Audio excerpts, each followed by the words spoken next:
Exclusive with Ken Griffey Jr., plus Pete Sampras and Jim Bowden on trade rumors. But first, the Reds get back to interleague baseball.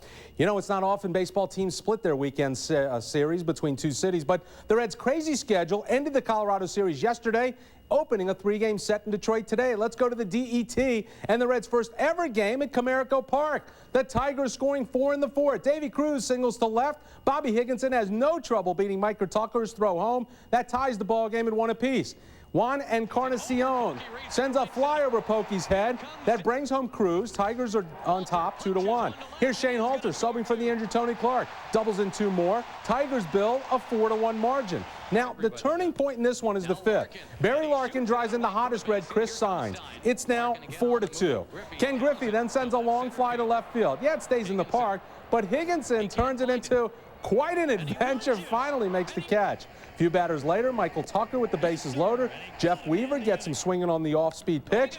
Bottom of that frame, Higginson banging a solo homer off starter and loser Steve Paris, who had won 3 of his last 4, but now drops to 5-12. Griffey a chance at the bases loaded, again in the 6th.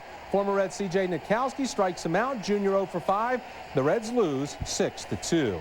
Now, the game attracted a Comerico Park record attendance, 40,637. The Reds' 3-game winning streak ends, and their run of homers in 12 straight games is over. Tonight, Larry Lubers was making his first Red start in 7 years. Larry got through the first 2, got the first 2 out in the second, before Shane Halter knocked one to right center. It will bring home Damian Easley. 1-zip, still 2 outs. Polonia doubled, then Rich Becker with an excuse-me slapper to left. 2 more runs score after 2 outs. It's 3-zip, but that's all Lubers gave up through 6 2/3. Once again, the Reds struggled in clutch situations. 2 on in the 5th. Junior gets one he can handle, but Comerica's a big park. This one stays in. They finally scored in the 6th. Dimitri Young, base hit, brings home Dante Bichette. It was 3-1. We move to the 7th. Former Red C.J. Nitkowski does it for the 2nd night in a row. He gets Junior, and then Bichette and a harmless roller end the inning with 2 on in the 9th. Barry Larkin hits into the game-ending double play. 10 hits, 1 run. Reds lose 3-1. Barry Larkin staying a Red forever, maybe fading. The trade deadline nears, and Larkin's demands for a 3-year deal worth nearly $28 million haven't changed, and the Reds won't pay that kind of money.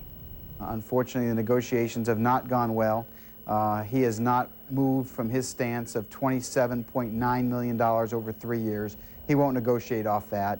And obviously, that's a price that we just can't pay here, unfortunately. So it looks like you may have I'm hoping there's a miracle, though, because, you know, as I said, I want Larkin to finish his career as a Red because he is Cincinnati. Well, Bowden is in the deal-making mood, so much so that he made one in the middle of the game tonight. Hal Morris can stay in Detroit. He becomes a Tiger for cash. For all he's done for us, this helps him out a little bit, and hopefully it'll be a good situation for him. As you know, he went to school in Michigan, and it's fun for him now to go back to Michigan and get some playing time. So I'm glad it worked out for him, and we're able to make a deal that's going to help us, too.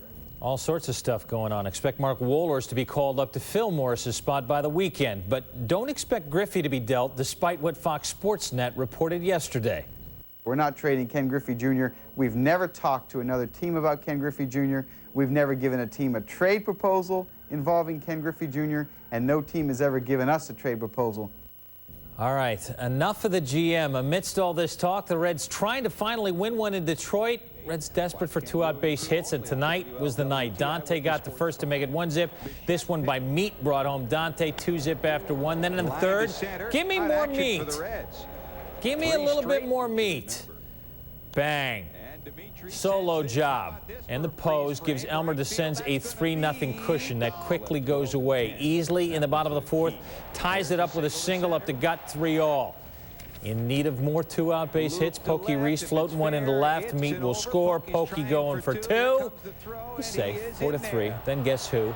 Chris Steins, his 3rd hit of the game. The guy's hitting nearly 500. Pokey's coming home. They'll get Steins in the rundown. Go ahead, you can have him, because the Reds got enough. DeSenz gets his 3rd win. Graves the save, 5-4 Reds.